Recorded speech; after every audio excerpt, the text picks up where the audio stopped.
Hey guys, so today we're heading out of Sheepyard Flat, heading up along the Howqua Hills, along the Howqua River.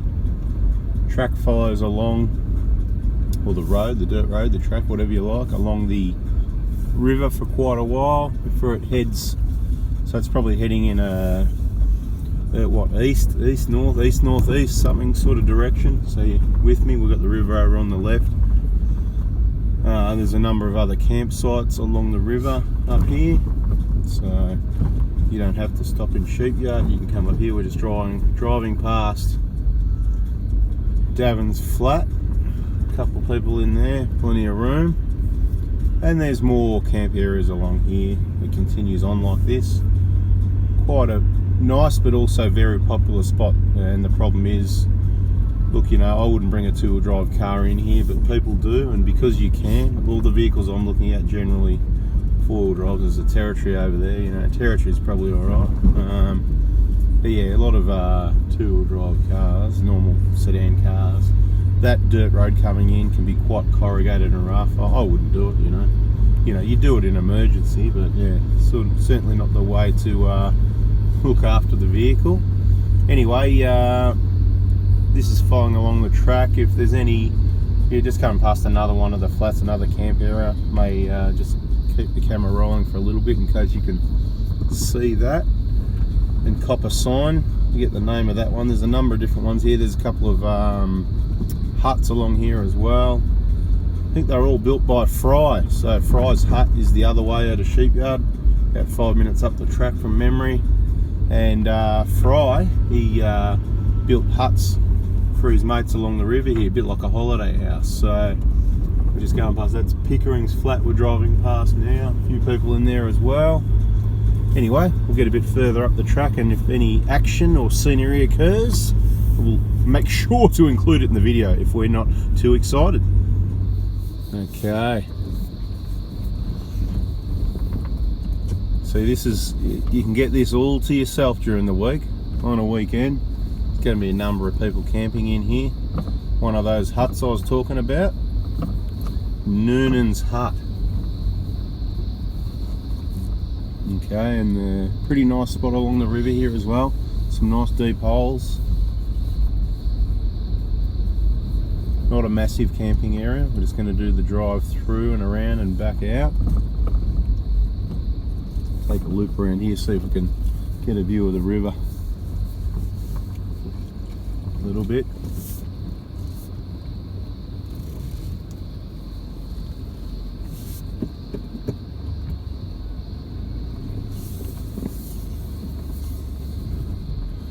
Nice little secluded spot during the week sometimes, but once everybody sees this video, might not be secluded anymore during the week. This is the downside to videos. Inviting too many people in. If you come in, please look after the place. Please keep it clean for us. Do a bit of maintenance. Alright, you can get out the back of the hut there. It's like the backyard. It's like a holiday house. Alright, beautiful. And back out of here.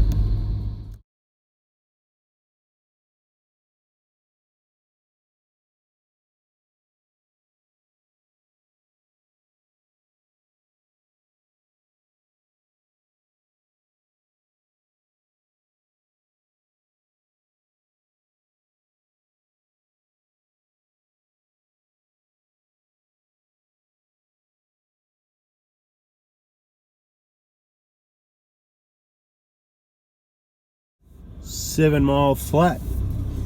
Probably one of the last camp areas along, you know, you follows along the river, you guessed it, probably about 7 miles from Sheepyard. So one of the last sort of areas, so we'll take you in and have a bit of a look there. So this is probably 15-20 minutes drive up from Sheepyard. Again, same sort of dirt road, rough, corrugated in places. Not too bad. 7-mile flat. Please take your rubbish home. Oh look, you know, you go down through the creek to that spot. There's a few different spots here. So there's a couple of walking tracks as well, the high and low track. There you go, 12.5 k's, 3 hours 40 minutes to Sheepyard Hut Vol Tunnel Bend. So you can go to Tunnel Bend, and there's access to the high track at a couple other points as well. Let's go down through this creek.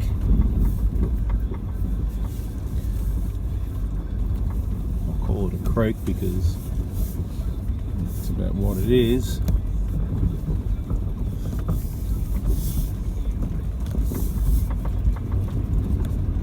Usually you're going to find a better spot at the other side of a creek, because you'd think that at least, hopefully, those two drivers are not going to go through there, but they probably would anyway, wouldn't they?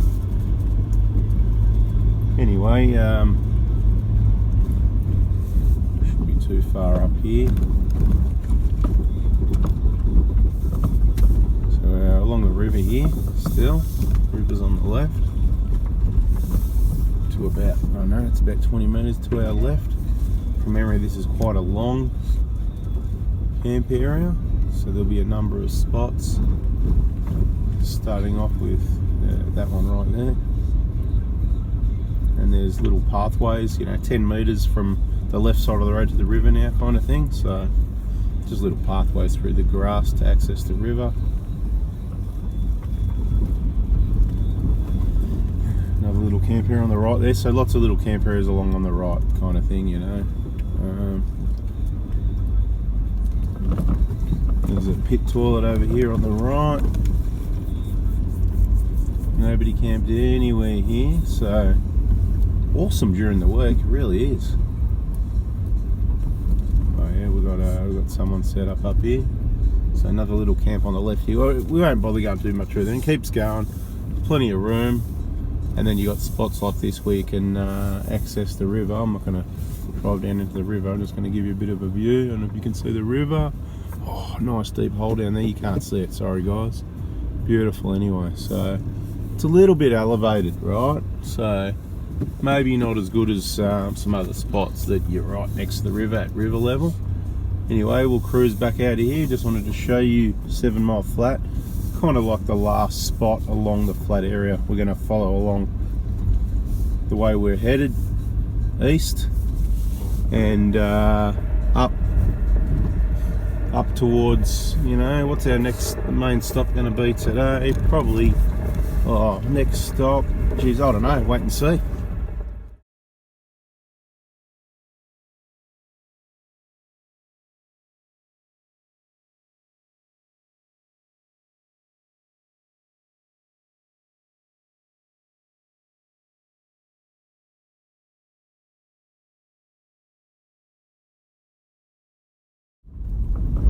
So we cruised up Brock's Road, it's actually called, just so you know. And when we get up to the intersection of, we got up to the intersection and turned left at Bluff Track, I think it's called. And this will take us down, I'm guessing, half an hour to an hour. There'll be another intersection where we've got to turn right up to Bluff Hut, and it's not far up the track to Bluff Hut. So as soon as we're going past that way, we'll have a bit of a quick look there and take it from there. So the next iconic stop, other than just the iconic views out the window here, we were just looking, you know, yesterday we were up on Mount Buller looking over at all the tracks we're driving on today, and today we're driving on those tracks and looking back over to Mount Buller going, that's where we're up there on that top tip there yesterday. So got a couple other videos there, you might want to check those out. Bada bing. Show you Bluff Hut when they get there, when we get there, just when we get there. We have a wild little dog. Have a look at this little guy. I guess that's what it is. He's going bush. What's he doing there? Trying to hide. Right there, he's decided. What is he? Yeah. Poor bugger. Someone's just let him go, actually. I reckon he's not your typical wild dog. I'll get out and see what's going on there. Okay, so Bluff Track, turning right onto Bluff Track. 4x4 vehicles only. Okay, so it's only a short way up to the hut. Got a little bit of information for you. Yeah, that dog, we didn't pick it up. So some cars come behind us, we had a chat about it. Look, you know, certainly didn't belong there. Would have loved to pick him up and drop him off somewhere where he could get sorted out. He looked pretty scared though. You know, he was already in enough trauma, I think, looking at a person in a car without trying to be handled, without any equipment to do so. And then a rough ride in a you know, like, yeah, no. So look, we decided to leave. It was a hard decision, and yeah, certainly didn't belong there. I don't know if he was a small, I don't know what breed of dog it was, if he was just small or you know, young. I think young, you know, and he's pretty scared, so I think, you know, maybe it could have only been I don't know, it could have been 8 or 10 weeks old, maybe, you know, 12 weeks old, maybe older, I don't know. Here we go, with some oncoming vehicles. So right here we're going to take the opportunity to engage low range, and just going to talk a little bit about engaging low range. The easiest way to do it is stop, put the car in neutral. If your transfer case is warm, then it should just go bang, like in a 120 with a manual transfer case, you know, no electronic buttons. I noticed someone recently was having some issues.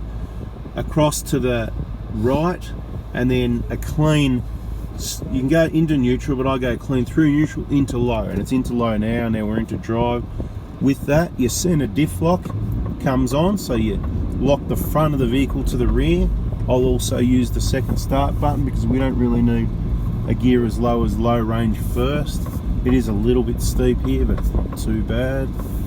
Okay, so just now a little bit more about low range. So here's your, you know, education that comes with the scenic view, because some people, there has been people having issues. So if you are driving at speed, okay, if you are driving at speed, if you're in a straight line, generally you can engage your center diff lock. They say under 80 k's, right? It's just a ballpark guide, whatever, right? As long as you're going straight and your wheels aren't spinning type thing, right? Now, if you're on a loose dirt road and you're towing under heavy load and accelerating, there's a chance that your wheels are spinning a little bit and you don't know it, one more than the other, and therefore that's where you might get a crunch or something, which is what we want to avoid. And there can be some issues with engaging and disengaging if those teeth aren't lining up. So look, that's engaging, it's not going from high to low range, that's engaging your center diff lock, right? So on like a 150 Prado, you'll have a separate button for the center diff lock, which you should engage whenever you're on dirt roads or tracks, if you know what I mean. When you come to a turn like this, it's a hairpin.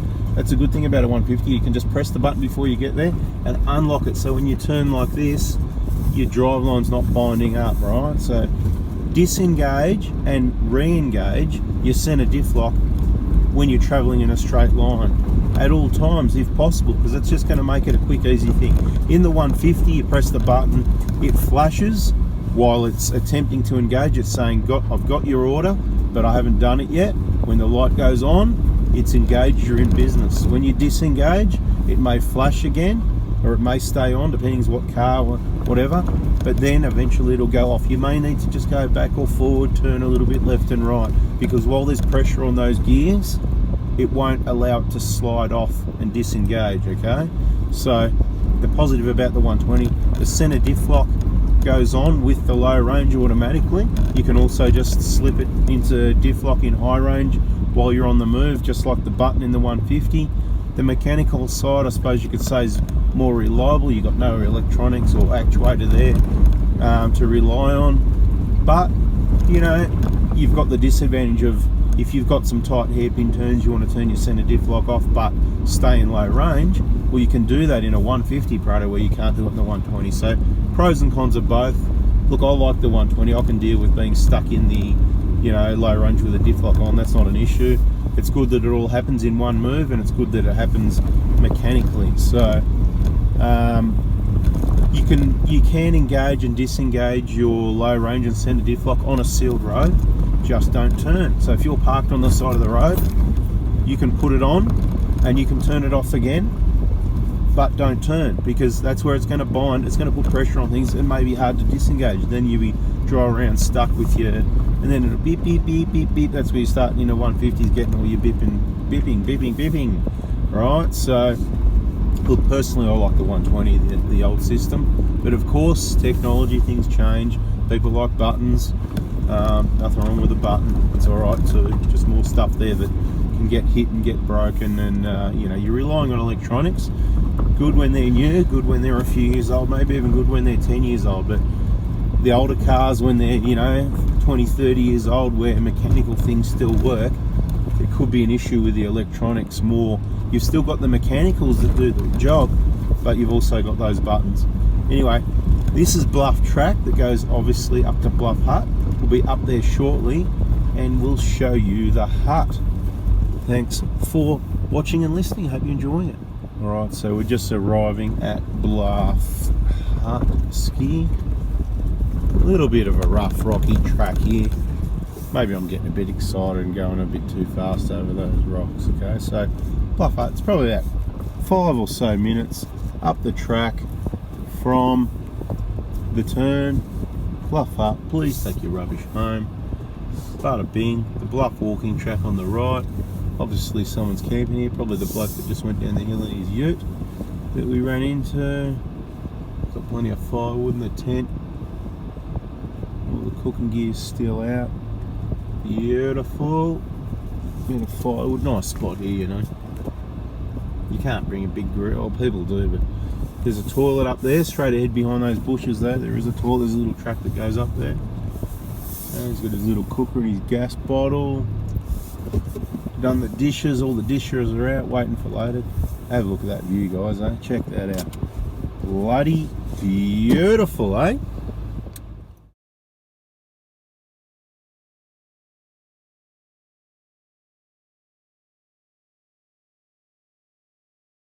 So we're out in it. This is the little cul-de-sac. Nice little camping spot here. We have camped right here before. We have. Alright, a bit more area in there. Let's go in and have a look at the hut.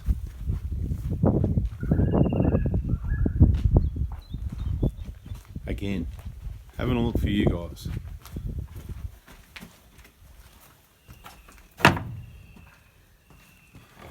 Anybody home?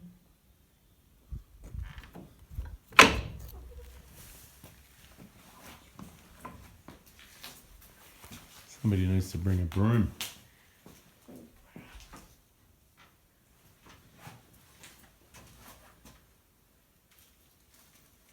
You can pause that if you like and try and read it. I'll try and get some different angles in case the light's not working for you or too much. There you go, you've been to Bluff Hut, you haven't been to Bluff Hut.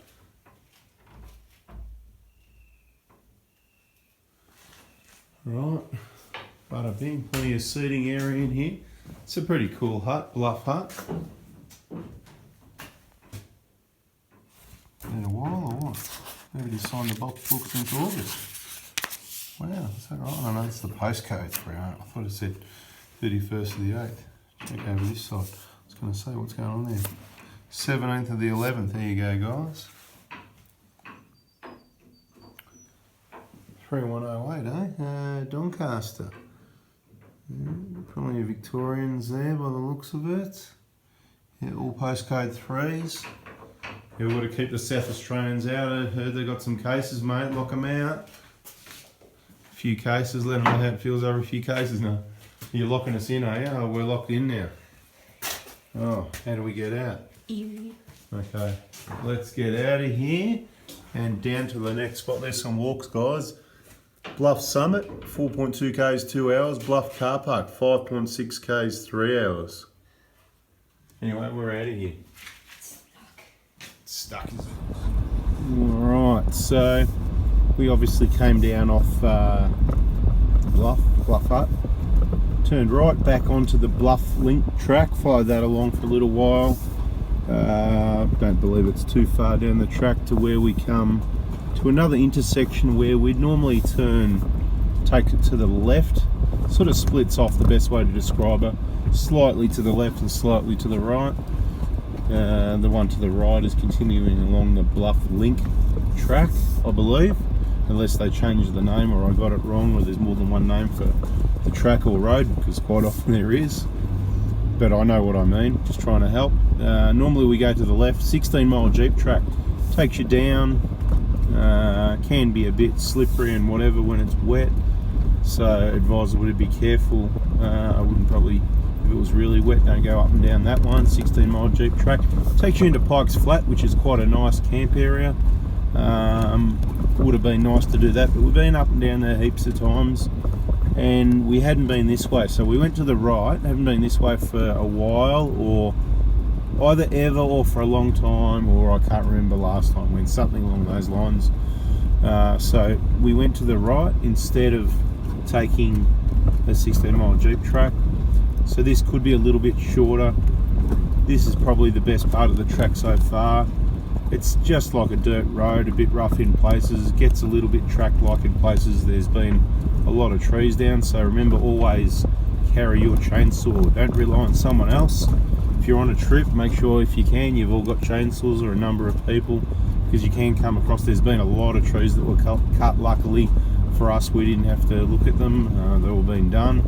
That's the good part about coming in the right time of the year, generally, depending on what the weather's been like since the weekend. Everybody's been through, had to clear them for us, and we get a clear run, which is beautiful. When you come in, once the tracks, when they first open, sometimes you're the people that are doing the clearing, so everybody gets their turn. But just wanted to show you the condition of this road or track, whatever you want to call it. Like I said, at the moment it's more like a dirt road. We're about, I was going to say half, but 2/3 to 3/4 of the way through, where it connects up down near Bindaree Hut will be the next stop. If this comes out where I think it does, again testing the memory a little bit, we might have to backtrack a couple of k's back to Bindaree Hut, but I think we'll do that. I'll have a look at the situation, how far back it is. If not, it'll be up the road to Bindery Falls. I'll speak to Mitch and see if he feels like going for a little walk. It's about half a k to see the falls. Obviously we need to be careful, very careful of snakes this time of the year. You're going to get quite a few on the move, slithering across the way, or if you're sitting there, slithering right underneath you, or underneath your tarps or tents and that sort of thing. And they can be very small, and remember guys, they do look like sticks, so get yourself educated on snakes if you're going to come up into the high country, and we'll probably have some more other videos with information on that. We're going to have a whole heap of information, and the main thing to remember is it's not just coming from someone that travels a bit or travels a lot or whatever. A lot of these people that travel a bit, travel a lot, give you some information. Often it's paid information. My information is not paid information. Not only do I travel and use the vehicles traveling, I'm a vehicle technician, so it comes from a mechanical background, all the ways to use vehicles. It's not just you know, I can drive a car and put it in low range. It's, you know, the mechanical background behind it. Same with our mechanical channel. It's not just mechanical information based on that and that's it. And look, we use the vehicles, we know what works and what doesn't work, we see the failures, we run trips, we see a number of people with vehicles on trips and the problems they have. So it's what we see in the workshop and from people that travel, whether it's us, with us, or on their own trips. What happens to vehicles on trips is the information we're going to be giving you on that channel. So for those that aren't aware, we've got another channel, 4x4 Diesel, FOURBY number 4 Diesel, one word, like this channel, 4x4 Touring, except this one's got Australia, 4x4 Touring Australia. Anyway, we're going to continue down the track. This is what it's like most of the way. If anything exciting happens, I'll show you. Pretty well, we'll call it a rough dirt road, a slow speed type thing, averaging probably about 20 k's, I'd say. So it's not a 40, 60 or 80 k road, although this little bit here in front of me looks like that almost. You could get going. We're doing 35 k's at the moment. So you got whoop-de-doos in it like that, you need to slow down for that. So we're back down to 20 again. So you might as well just cruisy, take your time. Make sure your vehicle's set up right, you've got all your recovery gear. Don't travel alone. Get yourself educated on snakes. What else can we tell them, Mitch? When it comes to snakes, we won't do what to do if you get bitten by a snake. But look, what I'd like to say is avoid it. Watch where you walk, keep an eye out for them, be aware. Watch every place you put your foot before you place your foot. Most people that get bitten by snakes is because they stepped on it, okay? So don't step on it, and I think for the most part you'll be right. I have been sitting in camp chairs and I've watched people sitting in camp chairs next to me as black snakes and brown snakes have slithered along from behind us under the seat and straight out in front of us between our legs or chairs. So yeah, there's plenty of snakes around all over the joint, not just up here in the high country. So be aware, it is risky.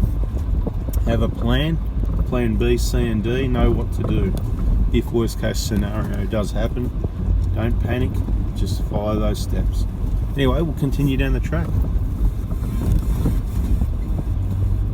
Okay, so we're coming down to the end of the link track. As I have a look at this little camp area, and then I think we go down through the river. Bit of excitement. Yeah, not a bad spot if you've got a pretty big group. And then of course you've got the track up the hill that, you know, everybody's got to try and get up. We're not going up there. We're not even going to try and go up there. We can easily drive up there. Why do people do that for? What do you reckon, Mitch? Why do you reckon they do that? Like, there's trees there. Yeah, what's there to prove by driving up that far? I don't know. Let's just show them how easy it is for all the people that, you know, had to do it. We'll just go up slow though. I don't know if they go up like a big run up or something like that. But let's just go up really slow. You know, you could just drive off. Oh, we lost traction about there. There you go. Pretty close to where they were. Okay. That's cool. What about with the front locker on? Any difference?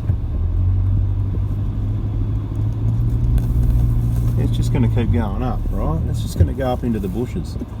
But what for, right? What for? So anyway, let's go and cross that river. Will we get further? Oh, we'll just go right up into the trees and hit the trees if we wanted to, but, you know, we don't want to do that, do we? We're just driving up there to sort of go, like, why bother? Why bother? It's not even hard, if you know what I mean. You know what I mean? It's not a hard thing. So why bother? Anyway, down through the river, eh? Down through the river. Just checking out the camp point. Good opportunity to let everything cool down a bit and avoid using your brakes as well if you can, you know. We just came down a bit of a hill. Probably not going to be very deep. You can see the bottom from here, so that's all good. So one way to look after things, again, here's the mechanical part coming out, not just the, oh, I've got a four-wheel drive and I can show you touring footage, right? If you know your rivers and you know your cars, what you want to do is enter the river nice and slowly. There's no reason you need to rush into it and punch through it and put water through the engine bay and over the diffs and bearing, everything. Just cruise through it real slow, so that like only your tyres are getting wet. I know there's bigger, deeper rivers and whatever, but just saying, slow and gently does it. Sometimes you've got to use a bit of momentum and it's a bit deeper and stuff like that.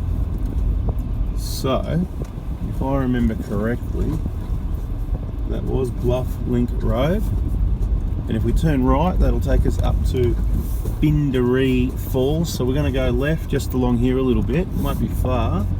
And we'll get you back down here, back across the river again, and show you Bindaree Hut.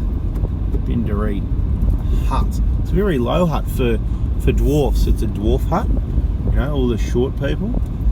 I was going to stop the video and start again, but I really think it's really close, so let's just sit back and enjoy the drive. We've got a nice flat road where we can do about 50 k's at the moment. Probably go faster, but you know, always using caution where you can't see what's around. Oh, here's one of these trees that's been cut perfect to size. Love it. Wouldn't want to cut any extra. Oh, perfect size for a Prado or Hilux. No, you could fit most cars through there. Some are a lot tighter than that. It's quite funny how some people cut them, and it is funny actually. You know, like you're going to scrape through with an inch each side, test your driving skills. So here's me thinking it's just over the crest. I can see it just about. I think we're there. Oh, hang on. Oh no, there's a big solar panel or something they've added in. That wasn't here last time. So there's some camp area down along here as well. Is that a solar panel? Or a shelter? It looks like a solar panel. Of course it's not. So we've got a horse area there. Of course, flat spur camping area. Got a nice shelter there.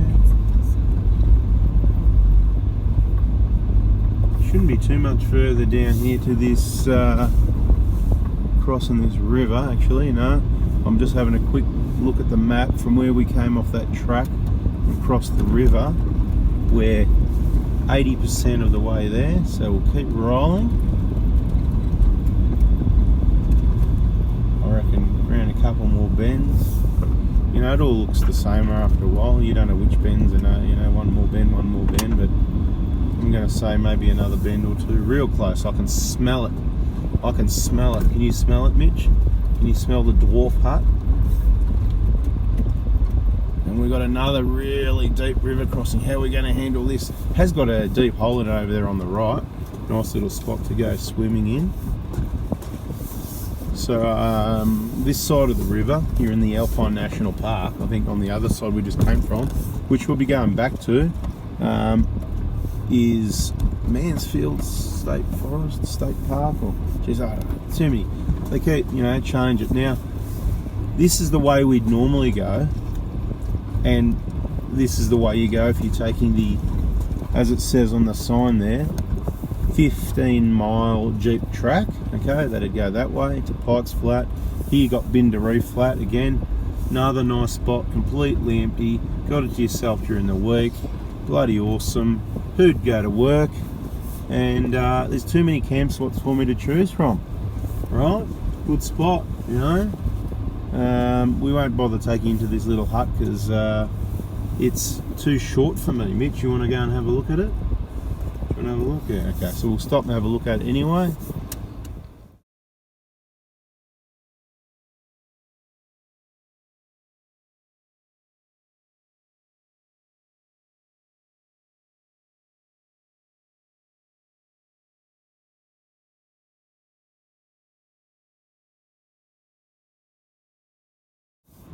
Alright, so we're just leaving Bindaree Hut, so we're going to head back over the, call it a creek.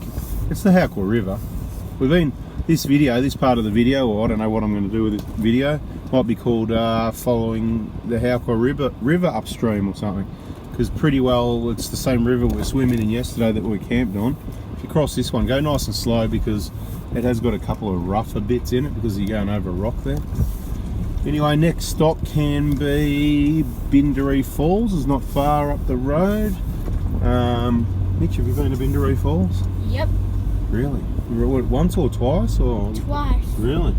Okay, is it good, you reckon? Mm-hmm. Do you want to just drive right by or do you want to go there again? I want to go there again and walk. Walk up there again, have a look.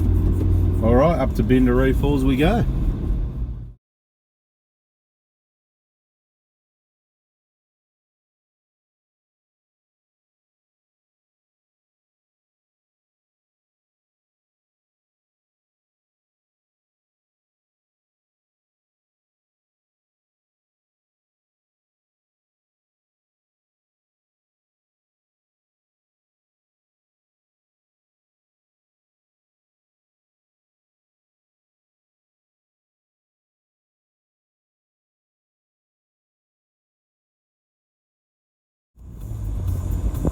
Okay, Bindery Falls.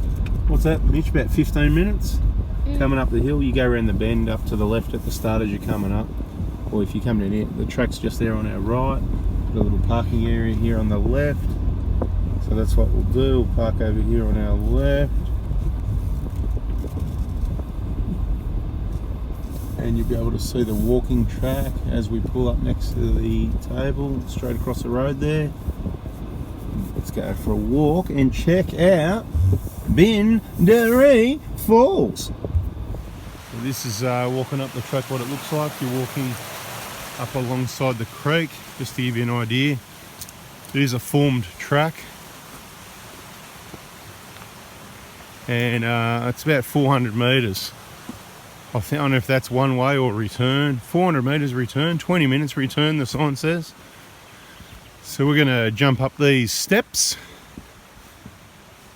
and we'll show you the falls.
Gonna get wet.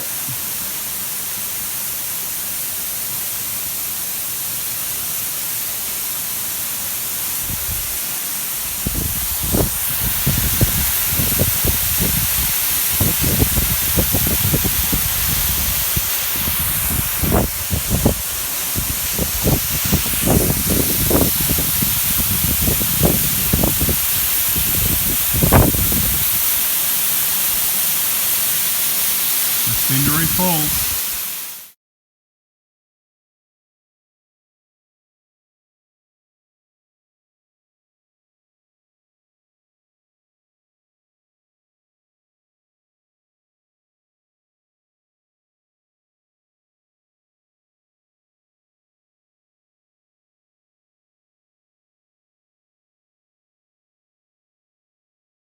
Alright guys, so we've come up from Bindery Falls, and just to where Bindaree Road kind of hits the circuit road. It's like an intersection, and there's also monument track. Warning, steep and rocky track, not suitable for towing. Okay, yeah, it's a little bit steep in places, obviously open at the moment, which is good.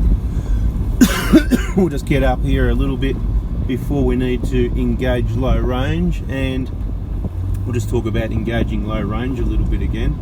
You should do it sooner rather than later, because it's going to help speed control and it's going to help keep your transmission cool. You know, if you've got a automatic transmission, if you've got a manual, you might just sit it in first high or second or whatever.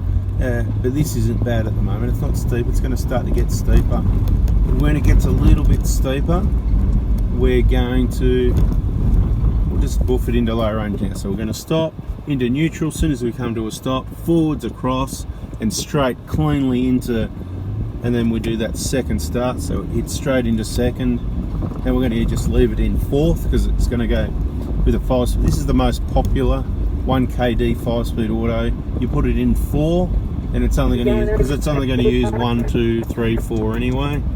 Right, 1, 2, 3, 4. It's going to do its own thing. There's no need for us to be using you know, any like first low range up here. First is really for really rock hopping type stuff, where you're going really slow and you just really need to absolutely be crawling over it, and it's that steep that it's kind of straining a little bit much in second, if you know what I mean. So otherwise second's the go, because it gives you, we're going up a little bit more momentum, and it may even go into third. That's up to it. We're going to let it do its own thing. It's the automatic transmission's choice to choose from second, third and fourth low range. Obviously if we get a smooth stretch and we go flying up, it may pick up speed. As you reach about 2,500 revs, in low ranges around about where it selects the next gear. So let's do that. We've got a stretch here. Yeah, we just went to 2.6, but because it was steep it didn't happen. But yeah, when it flattens out a little bit and you get a little bit more speed, about the 2.5. Obviously it depends on your accelerator position percentage. Right, so there's a few variables. We've got a bit of a whoop-de-doo there. They've done a bit of work here recently by the looks of it, so the track will be pretty clear, in good condition. I reckon it's the 17th of November, Wednesday, if I've got my dates right, somewhere thereabouts. It's definitely Wednesday. A little bit rougher there, so we're going to slow down. It's not rough like we need to crawl over it. Some tracks they're just really rough, and if you go fast you're just going to bounce, which damages the vehicle, spins wheels, reduces your reliability. You're at a risk of breaking something if you're bouncing around wheels in the air and spinning wheels. This is not that, okay? If you get to that, that's where you're going to slow right down to a pace kind of like you're going to be going this fast, right? And that's where second, if it's steep, not in this condition, this is not steep, okay? We're not, there might be, so let's see what happens, it might get steeper. This ain't steep, this is just cruisy. So recently graded, I mean, grading it doesn't change the steepness of it, but in places, like for short little bursts, if there's real washouts and that, see that rock on the right, just going on the left of it. Anyway, until it gets a bit more exciting, we'll speed it up a bit, shall we?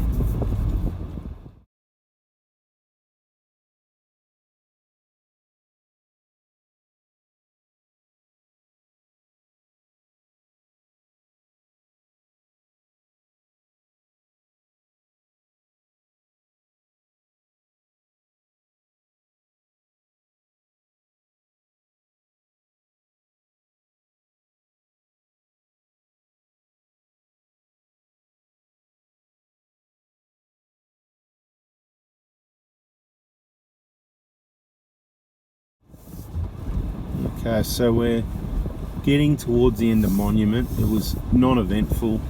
Couldn't even get a wheel spin in a standard 120 Prado, you know, with just your standard LSD, no lockers on or anything like that, because it was really freshly graded. As you can see, here's probably the best example of it. I don't know if it was yesterday, but it certainly wasn't long ago. So had we got up here a week early, it might have been a bit more fun, because probably they came and did the work as it needed the work. Now, we're intersecting here with Clear Hills track, as you can see.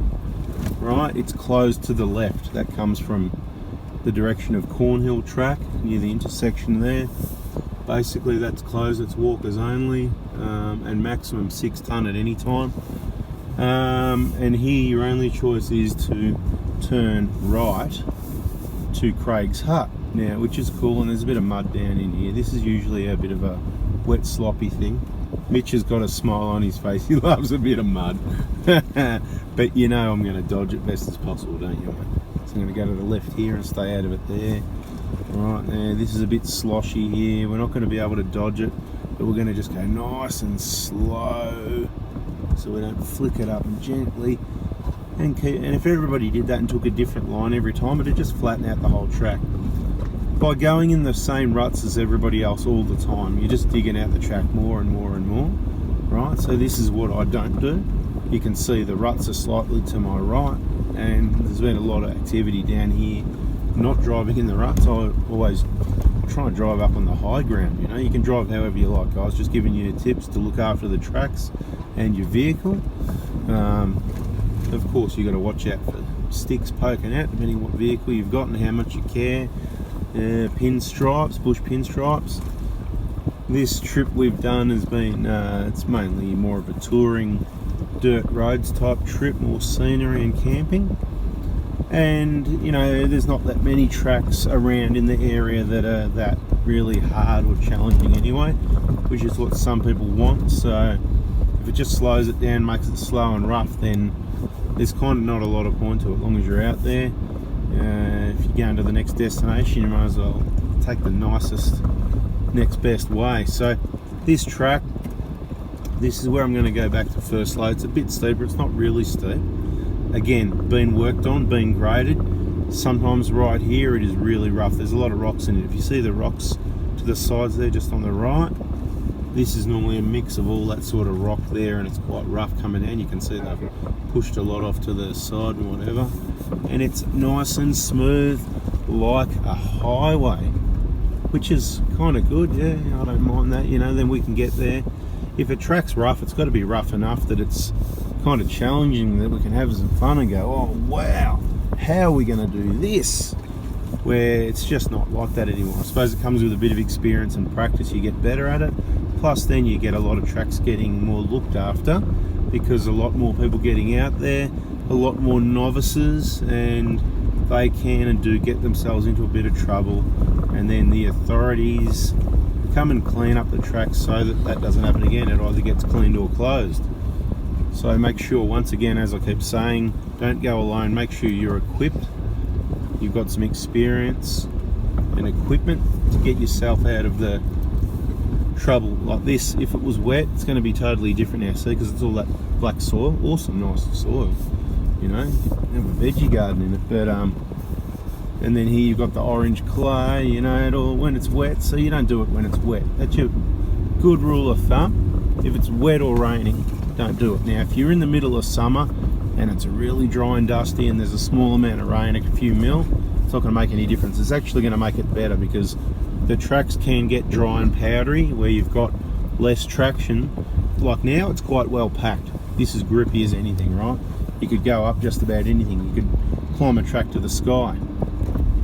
Anyway, here's a bit of a campsite for those that want a bit of a stop before Craig's Hut. You could camp just there. That's an option. We could come back and camp there. We've got so many camping options. But I think we're going to head down into Pineapple Flat after Craig's Hut, and that might be us for the day. So Craig's Hut will be our lunch spot. We're nearly there. If I talk enough, this video will even time for you the distance and the time it takes to get from that intersection of the monument. Now, how long to get up the monument? I reckon it was about 10 or 15 minutes. So from the bottom of the monument to Craig's, probably half an hour. But we will see. And there's other ways to go. Like I said, normally you want to go up, I'm pretty sure it takes you up over Mount Sterling, Clear Hills, whatever, and you can stop up on the top of the hill, all the views around and back to Mount Buller, whatever. It's pretty cool. But I haven't been up there for years, because every time we're up here, it's before the end of November, because that's when it opens up. If I'm correct, and if things are still the same, from memory, they keep it closed till the 30th of November, an extra month. So you've got your seasonal closures from Queen's birthday weekend, you know, June, whatever it is, through to Cup weekend, you know, start of November, end of October, start of November. Here we go, this is Craig's Hut. And what I do here, I'm going to pop it into high range again and take the second start off, just so, because this is a bit of a sharp turn here, and I don't want my diff lock on. So when you come to here, we hang a lefty. Right, so that's your sneaky way into Craig's Hut. Look at that, what was that? Literally 6 minutes from, you know, that included part of that track, so a 5-minute drive. Parking there, not taken, that's good. We're going to find at least 2 cars in here, because there's a older couple, 2 cars that we've been, well, following us, following them, following us, following them. Try and find a shaded spot if we can. This guy's cooking a barbie. I want a shaded spot, so that's one of the cars we're following. So you can see the number plate. Oh, this is the barbie for the walkers. They'll be here soon. They've got a walk to do. We saw the walkers. Anyway, we're going to have some lunch.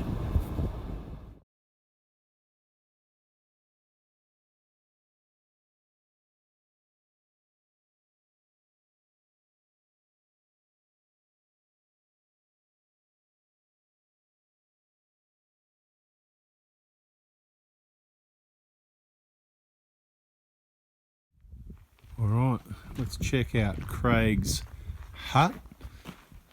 I'll show you a bit of information. I'm not going to tell it all to you or read it all to you if you want to know. Knock knock, anybody home? Is Craig here? Is there anyone by the name of Craig? No, no Craig. Okay, you can see if we can get this for you. Get the light out of it, and then you can hit pause and read it. No, it's not going to work, but look. There you go.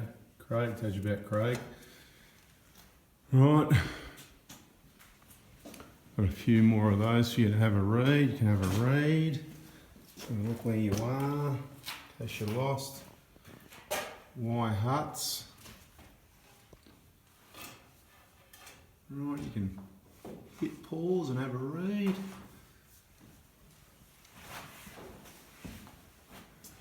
And there'll be one more pause and have a read. There was movement at the station, for the word had passed around that the colt from Old Regret had got away and had joined the wild bush horses. He was worth £1,000. So all the cracks had gathered to the fray.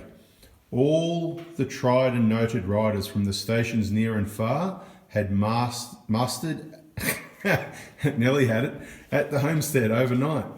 For the bushmen love hard riding where wild bush horses are, and the stock horse snuffs the battle with delight. Anyway, you can have a crack at that yourself. Where are we going to get this? Try and get the light. Oh, that's no good. Here we go. Try that. Pause that if you want to have a read. Anyway, bada bing. All right, that's Craig's hut, right? It's been, you know, if you read that, you find it's been restored a few times. All right, that's about all we need to show you until you come here yourself and check it out. Some pretty awesome views. There's a shelter over there. You can have a bit of a lunch, a few tables and that. Views over there down over the King Valley. Anyway, we had some lunch and now we're gonna cruise down there and find a camp, probably Pineapple Flat somewhere. Hopefully there's nobody down there.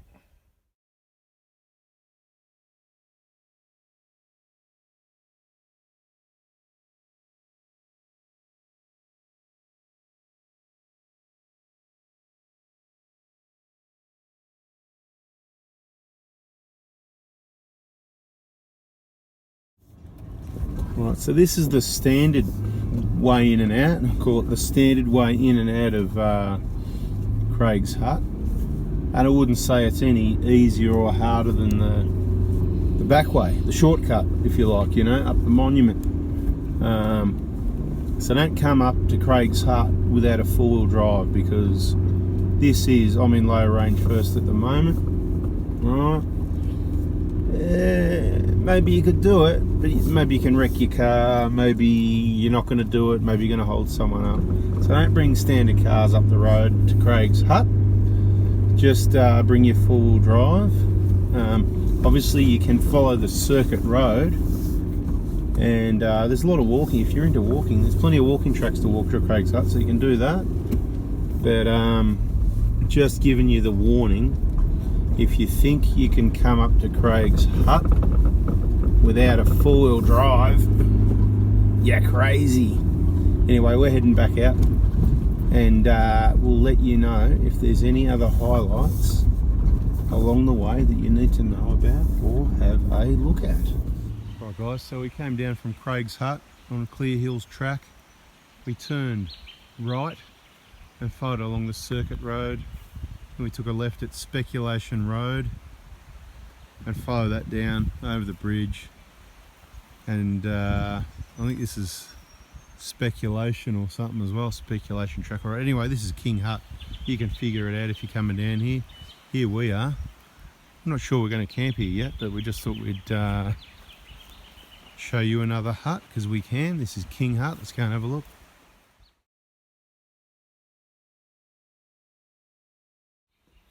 Hello, anybody home? No, not by the looks of it, but you can have a seat and cook for yourself. That is King Hut. Some pit toilets.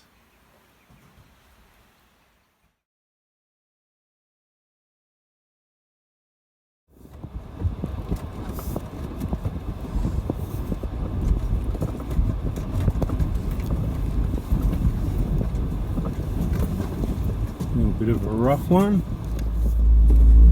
Alright, so Another river crossing, and we got wet brakes from the last one. We've done a few sorry we left you out of it, but at least you got this one.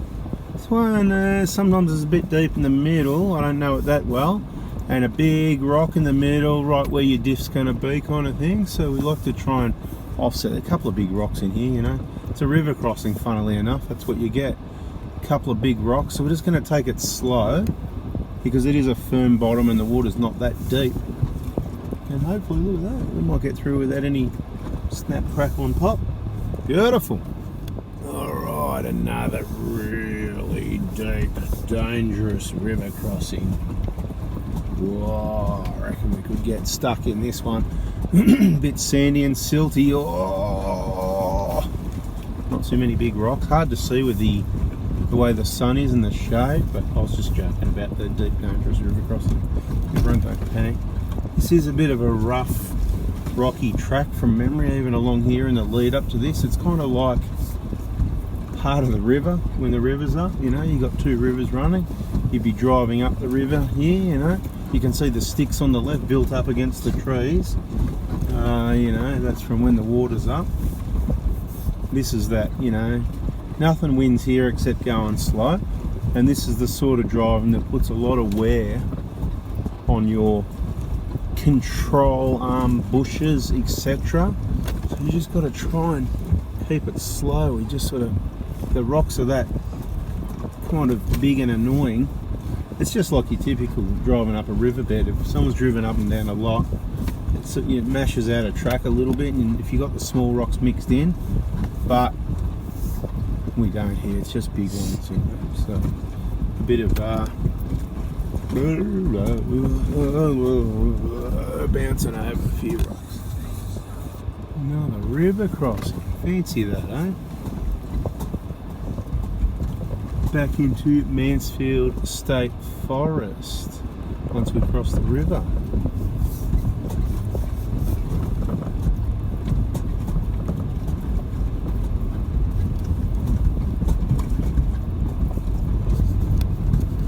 Check out this spot we managed to find.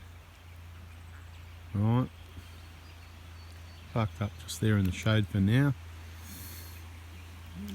Got our fire pit ready to go. Right on the side of the river. Hey Mitch, you're going to be on video, alright? And he said okay, whatever. If you want to hide, you got to dive in, mate. Dive in that deep hole there so they can't see you. He's going to do it. Anyway, he said okay, whatever. He's alright, check out this spot, right? So we've even got our own beach. Right, so you go along the track here, always looking out for snakes. Just because they weren't there before doesn't mean they're not there again in a minute, right? Check this out. Right, so sand. We'll have to clean up some sticks. We'll burn these sticks, alright? See all these wooden sticks? That's our firewood.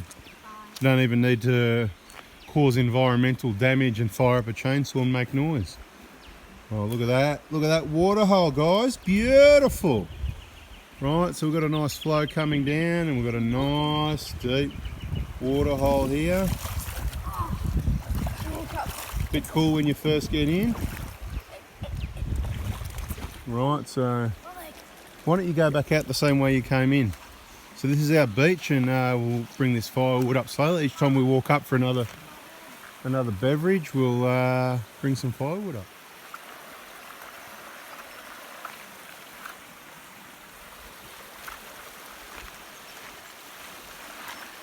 And the camp's just there. Oh, beautiful,